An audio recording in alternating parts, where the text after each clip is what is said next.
ছাত্র জনতার অভ্যুত্থান, এটা কোনো ক্যান্টনমেন্ট থেকে অভ্যুত্থান ছিল না।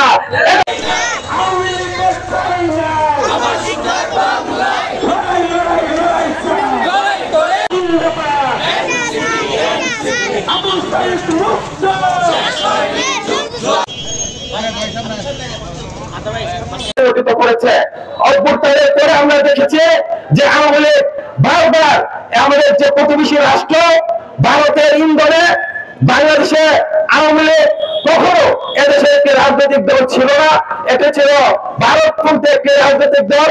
সবসময় ভারতীয় এজেন্ডা তারা এদেশে বাস্তবায়ন করেছে।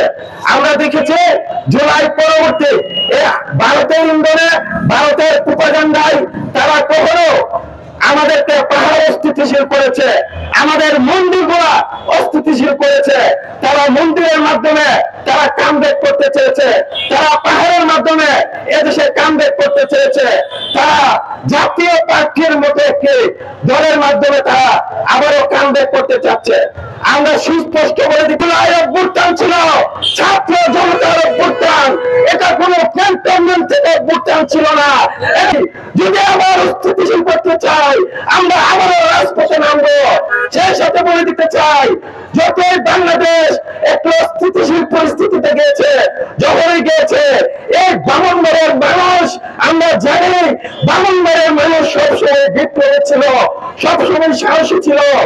এই যারা আমাদের জুলাই অভ্যুত্থানের শহীদ মীর মাসুদুর রহমান মুগ্ধর যারা, এই জেলাতে কখনো আওয়ামী লীগ কামব্যাক করতে পারবে না, পারবে না, পারবে না।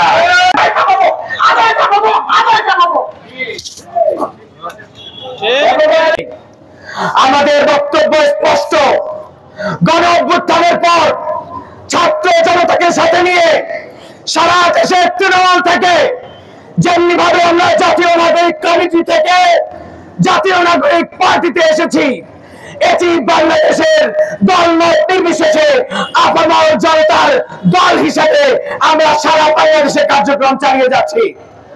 আমাদের পার্টি থেকে আমরা আজকে যে দাবি নিয়ে দাঁড়িয়েছি, এটা শুধুমাত্র আমাদের দলীয় দাবি নয়।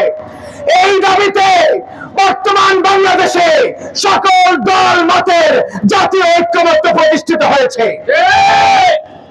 আমরা সুস্পষ্ট বার্তা দিতে চাই, সেই ভারতপন্থী, সেই চক্রান্তকারী, সেই ষড়যন্ত্রকারী অংশকে, যারা বাংলাদেশকে আবারও অস্থিতিশীল করার জন্য বাংলাদেশের ভিতরে ঢুকে, বিভিন্ন রাজনৈতিক দলের ভিতরে ঢুকে, সেনাবাহিনীর ভিতরে ঢুকে, আওয়ামী লীগের মতো একটি নাৎসি পার্টি যেটি বাংলাদেশে নিষিদ্ধ হয়ে প্রয়োজন সেটিকে পুনর্বাসনের জন্য কাজ করে যাচ্ছে।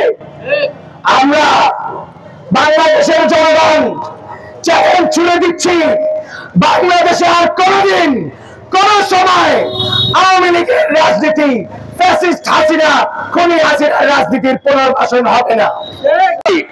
আওয়ামী লীগকে পুনর্বাসন করার আগে গত 15 বছরের নির্যাতিত মানুষের কথা মনে করেন।